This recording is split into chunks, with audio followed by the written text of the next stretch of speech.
por eso en Misterios de la Vida, el rabino Abraham Skorka se encuentra en algún momento con Jorge Bergoglio y comienza a tener una relación cotidiana con el cardenal de Buenos Aires, él como rector del Seminario Rabínico Latinoamericano. Comienzan a emitir semanalmente un programa de televisión y eso les da, claro, como toda tarea conjunta, un vínculo que incluso luego se plasma en un libro que ambos, bueno, escriben y publican. Y este Jorge Bergoglio llega a ser el primer papa de este rincón del mundo, pasa a ser Francisco y ahí también el rabino Skorka tiene la posibilidad de continuar ese vínculo. Vamos a hablar justamente con el rabino Skorka. Querido rabino, ¿cómo le va? Muy buenos días. Triste, se me fue un amigo. Avi, ¿cuándo lo conociste a Jorge Bergoglio? Yo a partir de 1990 eh, estuve en la lista de los invitados para los Te Deum que se hacía el 25 de mayo y 9 de julio para honrar los días de la patria. Entonces, se invitaba a un conjunto de representantes de los distintos cultos en Argentina y a partir de 1990 yo era invitado regularmente. Em, es así como a mediados de la década del 90, cuando Jorge Bergoglio comienza a ser el eh, obispo adjuntor eh, de Buenos Aires, que nos empezamos a conocer. Y después, una vez que él es nombrado eh, arzobispo de Buenos Aires, arzobispo coadjutor, era el título correcto.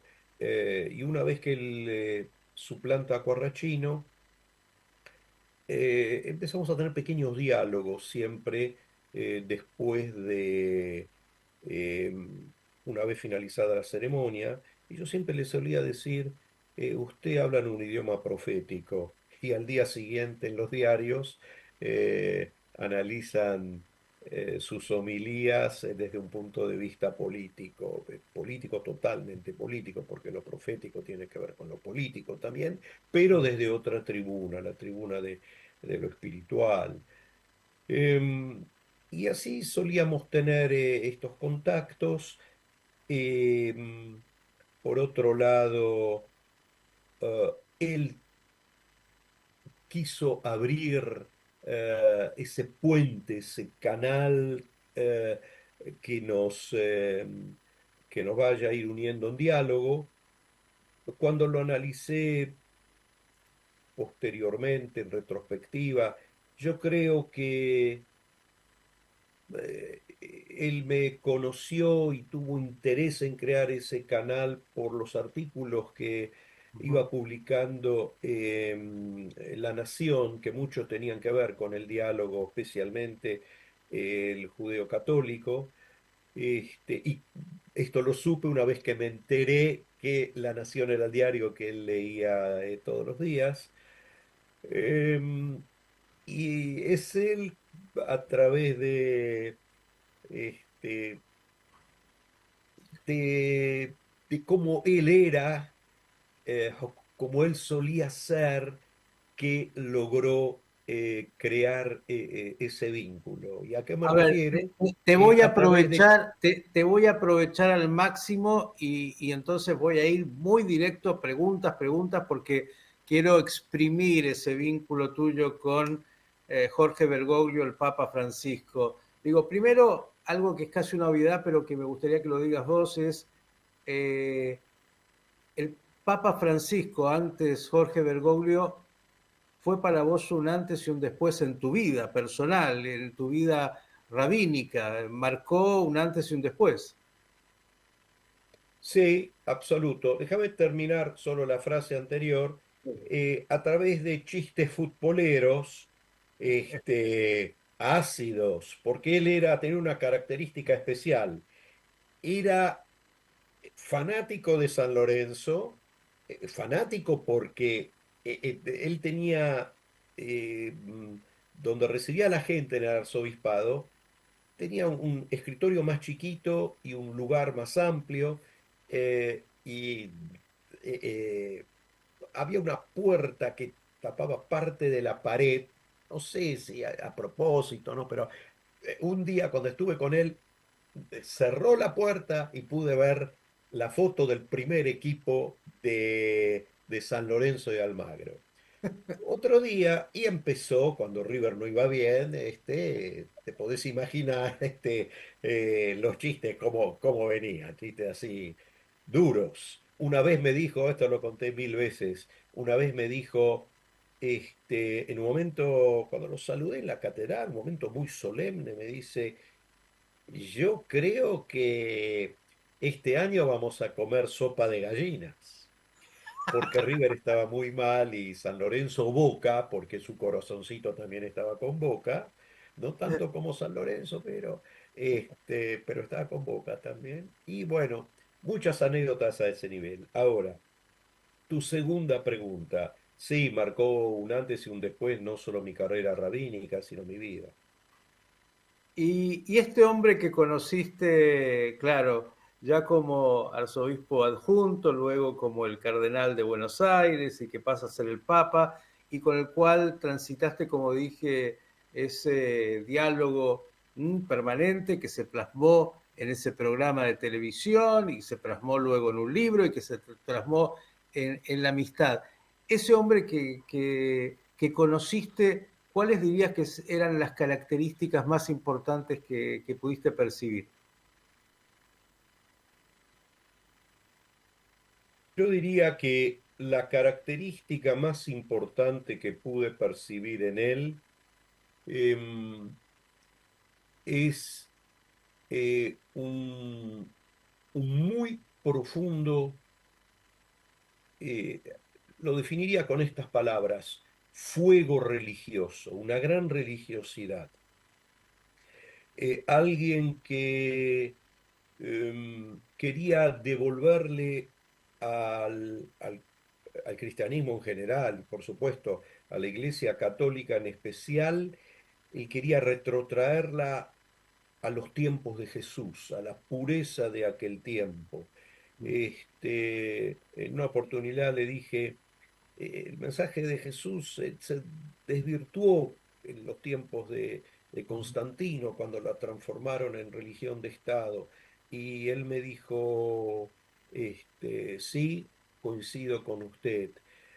Muchas de las acciones que él hizo hay que verlas a través de esa óptica del hombre profundamente religioso que quiere realizar grandes cambios, eh, que busca la pureza a toda costa. Por supuesto que cometió errores, él mismo lo aceptó, pero eh, era muy espontáneo, muy impulsivo, muy de corazón.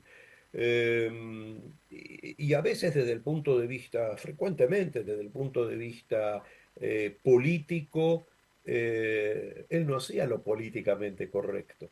Yo Él de hacía lo Gaby que... vengo diciendo que era profundamente humano. De mi experiencia con él tenía una humanidad que lo hacía, yo voy a poner entre comillas, divino por justamente esa humanidad tan profunda, conocimiento de sí mismo, del hombre, de nuestras imperfecciones.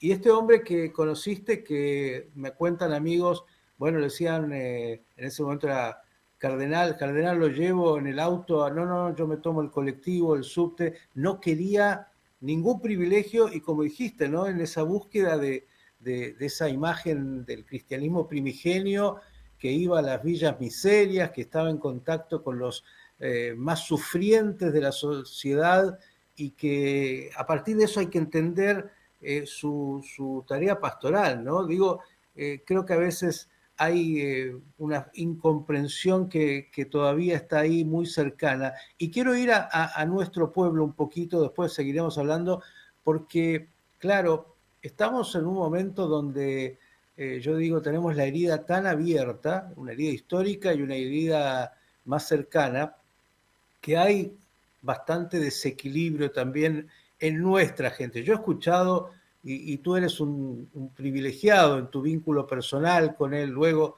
puedes contar alguna anécdota del viaje ya como Papa a Israel y ese abrazo que queda para la historia en esa imagen en la cual eres parte y protagonista. Digo, escucho y recibí no sé cuántos mensajes esta mañana con un nivel de agresividad, de descalificación, de el Papa era un antisemita. He escuchado y he leído cosas que de verdad me parece que no hablan del Papa, sino hablan de lo mal que estamos nosotros. Digo, algunos pensaban que el Papa tenía que ser el vocero de la Cancillería de Israel, cuando los propios líderes israelíes en muchos casos dicen cosas mucho más severas que las que dijo el Papa del drama de la guerra, que obviamente cualquier guerra es un drama. Digo, me parece que hay un desequilibrio.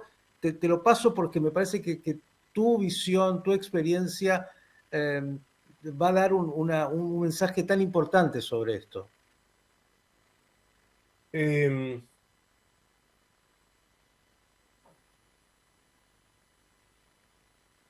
yo tengo en mi archivo pruebas eh, totalmente concluyentes, totalmente claras acerca de su compromiso para enfrentar y para luchar cualquier acto, yo diría, grave de antisemitismo en cualquier lugar del mundo.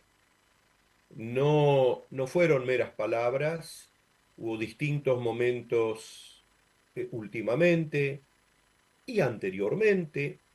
También hubo eh, eh, distintos actos de antisemitismo o actos que se proyectaban eh, como muy serios, como un muy serio problema antisemita. Y frente a algunos de estos actos, yo le pedí su ayuda. Yo se lo comenté, no, no pedí su ayuda, sino le comenté, le dije lo que estaba pasando y tuvo respuestas de él, respuestas muy contundentes que algún día las abriré. Mientras tanto, dejémoslas en el archivo. O Ayer en sea, la homilía de Pascua, ayer, que además es un testimonio enorme que también sí, deja señor, el Papa, menciona su preocupación por el crecimiento del antisemitismo. Digo, no verlo es necedad. pero, ¿por qué conté este hecho? Para reforzar lo que él dijo ayer, que no fueron meras palabras. Él no decía meras palabras. Yo estuve en contacto con él epistolar a través de emails durante la guerra, desde el principio mismo de la guerra. Uh -huh. Em, él seguía lo que está pasando con los cautivos de Israel en Gaza. En uno de esos emails me dice, sé que no están bien, no me acuerdo las exactas palabras, pero sé de que no están bien, o sea que él de alguna manera trató de ayudar, pero no pudo. Y por otro lado era muy sensible al sufrimiento del pueblo de Gaza. Es muy claro. Ahora, que utilizó la palabra genocidio, bueno, él entendió y en un momento dado, en nuestro contacto, contacto epistolar, me dijo, no estoy seguro si es el término exacto, pero este, eh, él entendía que toda esta guerra tiene ribetes dramáticos, aspectos terribles para israelíes y para palestinos. Y él quería subrayar esto. Yo me vi con él en el 2024, Ujú. sí, en junio del 2024. Y me vi también con Tucho Fernández, y con otra gente, dignatarios en el Vaticano, y todos me decían lo mismo. Recibimos presiones tanto de judíos como de musulmanes con respecto a la guerra. No fue una posición fácil la de él, pero nuevamente, él generalmente no hacía lo políticamente correcto, no actuaba con una Quiero que seas diplomacia contundente. social. ¿Podrías decir que el Papa era antisemita? Soy muy concreto porque me parece que es muy importante que te escuchen. Ya te he contestado, no solo No, que no era antisemita, tenía en su vida, puedo contar muchísimas anécdotas, un compromiso profundo en la lucha contra el antisemitismo. Lo de ayer no fue mera retórica, no, ya estaba fue escrito un incluso sentimiento en un profundo de libro él. previo a ser Papa, ¿eh? En un libro previo a ser Papa ya había escrito sobre justamente el antisemitismo como un flagelo de la humanidad y también del propio cristianismo, haciendo una autoculpa muy fuerte sobre lo que fue la conducta de la iglesia. Digo, eh, esto, cuando hablabas del drama que vino después del 7 de octubre, hay que recordarle también a la audiencia que el Papa fue el líder mundial que más veces recibió a familiares de secuestrados israelíes y a liberados. Digo, estas cosas parece que la gente las olvida y se queda solamente con que en un libro un escritor le pregunta y obviamente por ahí el término genocidio es tan difícil y tan complejo, pero habló del drama que vive y también a esto que has dicho, que les pudimos seguir la trayectoria, hablaste de las presiones. Bueno, recibía mucho bombardeo, por decirlo así, del mundo palestino y de lo que eso significa, pero de ahí a decir que era un adversario de Israel, creo que hay una distancia de miles de kilómetros. Una Pero ceguera enorme, una ceguera enorme, así es. una Avi, ceguera enorme. luego de ese Que programa de televisión, de ese libro, viajas con él en ese viaje histórico a Israel. Y me gustaría también que puedas recordar sobre ese viaje, sobre lo que ahí compartieron.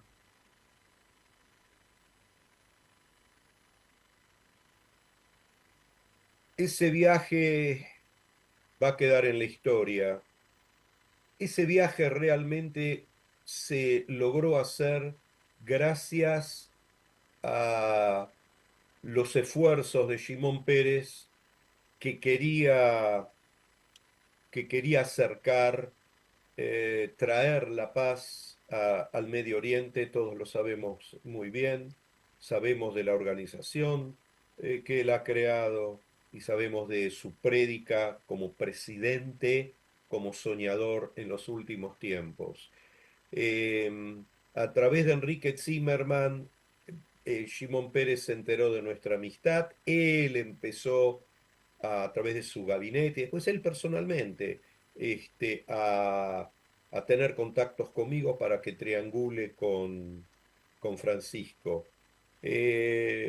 En un principio Shimon Peres quería evitar en el primer contacto, quería tener un primer contacto, quería evitar eh, los buenos oficios del Ministerio de Relaciones Exteriores de Israel, al igual que Francisco.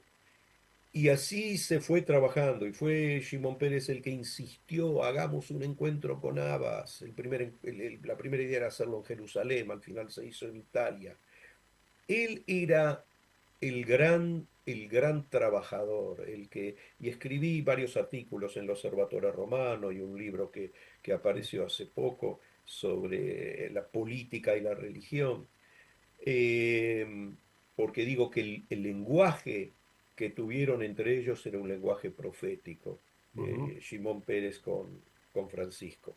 Eran Anécdota para vos, líderes. hoy a la mañana me mandó un mensaje el hijo de Shimon Pérez, Johnny Pérez, justamente conmovido por la muerte del Papa. Digo, hombres que se encontraban en esa, como dijiste, visión profética de buscar un sueño de que se podía y se debía, yo diría más, tratar de buscar los caminos para una convivencia. Y el abrazo que tuvimos delante del cótel, eso, eso va a quedar como la foto icónica de su papado. Yo se la sugerí en enero, cuando nos encontramos en el Vaticano. Era justamente una delegación de líderes argentinos que yo formaba parte, y al día siguiente de un almuerzo kasher, habían otros rabinos, estaba el rabino Saka, el rabino Polakov, y trajeron a un caterer kasher para el Vaticano, y tuvimos ese almuerzo. Al día siguiente estuve con él eh, a solas, junto con Silvia, mi mujer, y, eh, y fue allí que le dije, que le insistí: démonos un abrazo delante del cótel, como símbolo de que 2000 años de, de no diálogo tienen un punto de inflexión, terminaron y empieza una nueva etapa. E inmediatamente surgió el nombre de Omar Abud para, para, para ese momento.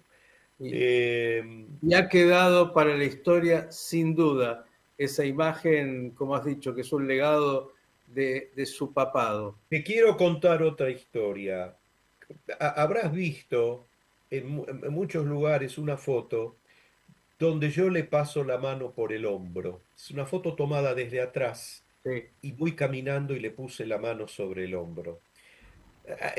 Justamente la última vez que estuvimos juntos yo le comenté por qué le puse la mano sobre el hombro. Después del abrazo le digo: me esperaría un minuto. Yo preparé un mensaje para poner en el cótel, pero quiero ponerlo al lado del suyo. Y me dice: sí, sí, vaya, como él le decía, vaya, vaya, yo lo espero. Él era el Papa, el rey de 1.200 millones de católicos. Él me dice: vaya, yo lo espero. Empiezo a buscar el lugar, menos mal que había ahí un fotógrafo, que creo que es el que nos sacó la foto. No, y no, porque no era tan fácil encontrar el lugar donde él había puesto la carta. Alguien me dijo: no, mira, una vez que la puse, o sea, en vez de de esperarme, qué sé yo, 20 segundos, me has esperado 40. Pero cuando volví, sentí un cariño tan grande por él, porque dejó de ser el Papa para ser el amigo. Dejó de ser el Papa porque era algo raro. La primera vez que lo vi con el atuendo blanco, digo: pero estoy hablando con el Papa. Hay dos cosas que quiero, Rabino Skorka, amigo Avi, justamente que has mencionado, que pongas un énfasis. Uno, hablaste de ese encuentro con los argentinos y un aspecto que algunos conocen, pero también no sé hasta dónde han profundizado, es que el Papa tenía una argentinidad, una profunda argentinidad. Era tan argentino que sentía la Argentina, aunque no vino nunca durante su papado, todo el tiempo estaba en contacto. Y lo segundo, que quiero tal vez que lo vincules también, es que era profundamente amigo de sus amigos, es decir, para él la amistad era algo sagrado en sus vínculos. ¿Es así? ¿Verdad? Las dos afirmaciones son correctas. Estaba muy preocupado por Argentina. ¿Por qué no fue? Sábelo Dios. Mm, todas las veces que hablábamos de Argentina y de las posibilidades de un viaje de eh, él me decía: si voy a ir, voy a tener este problema, voy a tener voy a tener el otro. Y yo coincidía con él. coincidía. Por un lado me dolía en el alma que no vaya, pero cuando él me planteaba los distintos problemas este, que él no quería enfrentar, no Estamos, quería, no, no podía. nadie, nadie nos escucha, Avi, nadie nos escucha. Un día te voy a comentar lo que con Enrique Zimmerman, que es un enorme amigo a esta altura y con quien hemos tenido mucho diálogo, sobre todo sobre el Papa y nuestro diálogo con él, me decía del por qué nunca vino. Dijo, tenía que ver con su profunda humanidad y con todo lo que sentía Argentina, más allá de los problemas políticos. Para él, la movilización emocional que le significaría volver a la Argentina tenía mucho más que lo que la gente pensaba y por eso tal vez, aunque en algún momento quiso, no terminó de hacerlo. Pero Probablemente. digo, en Sí, una yo lectura que utilicé hace... la palabra enfrentar, enfrentar situaciones que si juntás las dos opiniones, la mía y la de Zimmerman, llegamos a un punto en común. Y que es lo Eh, mismo, finalmente, quería, eso era eh, profundamente argentino. no quería, este, tal vez hubo ciertas cosas, heridas abiertas, o lo que fuere. Uh -huh, Este, él, en su último libro, que es la biografía de él, uh -huh. en el capítulo 21 me dedica media página. Y en esa media página él recuerda cómo me llamó por teléfono una vez que fue electo papa. Él escribe literalmente, uno de los primeros que llamé es al rabino Skorka. Y recuerda, yo me acuerdo muy bien, como que apenas, yo iba volviendo del seminario para casa, me suena el teléfono y cuando apenas escucho la voz de él, lo reconocí inmediatamente, digo, hola, ¿qué tal, querido amigo? ¿Cómo le va? Entonces va y me dice, mire, me retuvieron aquí y no me dejaron volver. O sea, se estaba excusando. Era un chiste y no era un chiste. Habíamos quedado tal día de marzo, nos encontramos para grabar un programa. Los programas teníamos para el canal del arzobispado y el tema era la amistad. Y el tema era la amistad. Y tenía Este, esa grandeza de llamarte y llamar al canillita que le vendía los diarios o a Enrique Zimmerman a una semana del 7 de octubre o a sus amigos de toda la vida. Y digo algo más que creo que también puedas tocar, Avi. Un hombre que tenía además una agenda imposible, aquellos que lo hemos visitado, una audiencia tras otra, pero cada persona que iba o cada audiencia de alguna manera tenía esa capacidad de que te llevaras algo. Nada era simplemente protocolar, te trataba de tal manera que alguna anécdota, algún chiste, algo te dejaba y con cada persona que he hablado te va contando una anécdota personal. Digo, es algo muy particular que tenía, ¿no? no solamente eso. La última vez que estuvimos juntos, él no recordaba un detalle. Entonces, nosotros hablábamos directamente. Entonces le digo, ¿qué le está pasando? ¿Le está fallando la IBM? Él tenía una memoria, pero impresionante. Se acordaba lo que había hablado conmigo hace 10 años, 15 años, y esto y lo otro, y detalles. No sé si con todos, pero a los que quería los recordaba bien y en sus detalles. Eso lo puedo decir porque teníamos un cariño mutuo muy grande. Seguro te preguntaba por tu mujer, por tu familia. Ni que eh, hablar. Hasta los últimos emails que tengo de él me dice cariños a Silvia y después me pone entre comillas y a los chicos y después en uno me puso y a los chicos chiquitos, porque los chicos míos ya no son chicos, aunque a, siguen los, siendo chicos, a nuestros ojos, ¿no? Pero ya a Gaby y los Rani nietos, son a los una nietos. Digo, mujer y un hombre hechos y derechos. Eh, que sí, yo tuve muchos. Ahora, eh, tenía una muchas cosas agenda, personales de gran cariño por parte ajá, de él. y una agenda que era, bueno, realmente imposible para un jovencito y que a los 88 años, hasta que se enfermó, sostuvo diariamente. Digo, también en este último periodo creo que ha dejado un testimonio enorme, ¿no? Esto que él decía ya cuando era un simple sacerdote, recen por mí, o cuando era cardenal, y que lo pudo seguir diciendo, y que el mundo rezó por él cuando estuvo casi 40 días viviendo una situación tan crítica, logra recuperarse, llega a esta Pascua cristiana, católica, da una presencia, sale en el Papa Móvil y le dan chiquitos para bendecir, digo, y termina falleciendo al día siguiente. Digo, qué potente mensaje, ¿no? Enormes, como que Dios le dio una ulterior, una última posibilidad para terminar su mensaje. Ningún judío puede decir hoy que él era un antisemita después de lo que él dijo ayer. Yo lo que vine es a reforzar lo que él dijo ayer, a decir que no eran meras palabras, un compromiso profundísimo, pero prima facie, cuando uno lee, estoy preocupado por el antisemitismo surgente en el mundo y por las guerras, y dio su último mensaje de una manera magistral. Y, y se despidió de su gente.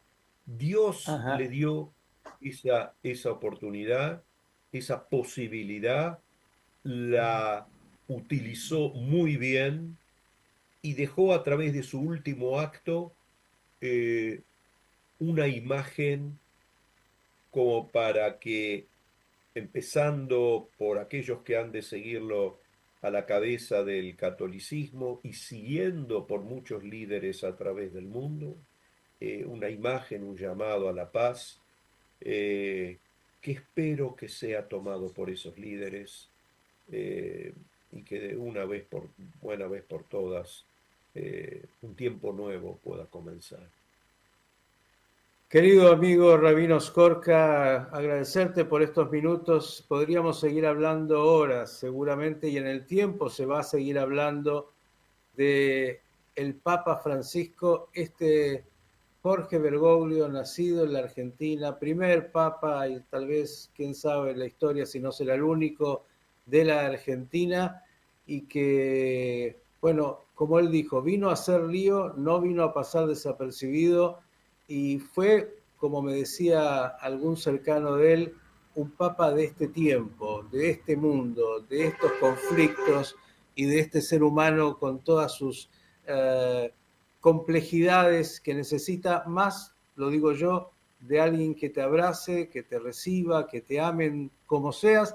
Y creo que él, una de las cosas que hay que decir también, Avi, recibía a todo aquel que le pedía de alguna manera que lo recibiera. No importa, y todos hacen lectura, derecha, izquierda, y creen que era un líder político, era un pastor que de alguna manera recibía a todos. Entonces, bueno, ¿por qué recibió este? Porque cualquiera recibía, y incluso como él alguna vez me dijo, todos somos pecadores, también a los pecadores, donde él se incluía, diciendo hasta dónde llegaba su grandeza y su humildad. Yo creo de verdad que, como decía al inicio, cambió de alguna manera el misterio tu vida, ese encuentro y esos encuentros en el tiempo, y nos sumamos a tu tristeza por la pérdida de este amigo que, bueno, seguramente en su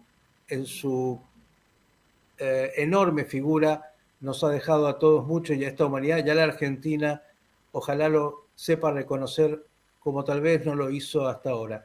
Avi, como siempre, enorme gracias, y un mensaje final tuyo, me parece que es importante.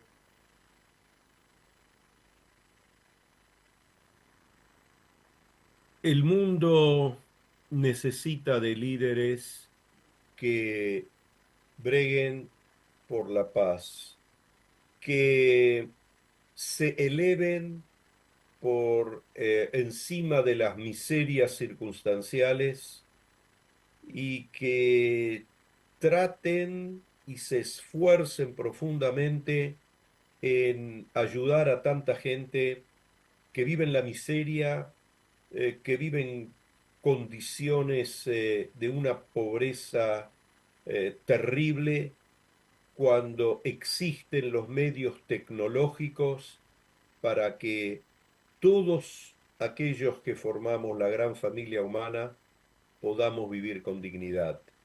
Esto fue la lucha, eh, el último, el numen, la esencia, el último elemento de su lucha por su iglesia que él concatenaba con toda, como lucha para el bien de toda la humanidad, cada uno de acuerdo a su credo, cada uno de acuerdo a su identidad, pero unidos todos a través de una realidad de shalom.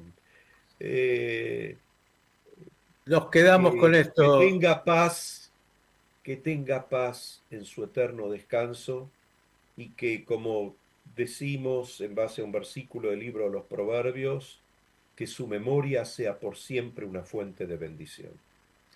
Querido rabino y amigo Avis Corca, un enorme abrazo y gracias por estos minutos. Gracias a ustedes. El rabino Abraham Skorka, hombre que lo conoció tan íntimamente, a Jorge Bergoglio, e incluso luego, bueno, todos recordaremos para la eternidad, lo acompañó en esa visita a Tierra Santa y ese abrazo que queda inmortalizado entre el Papa Francisco, el rabino Skorka y Omar Abud, representando a las tres religiones abrámicas.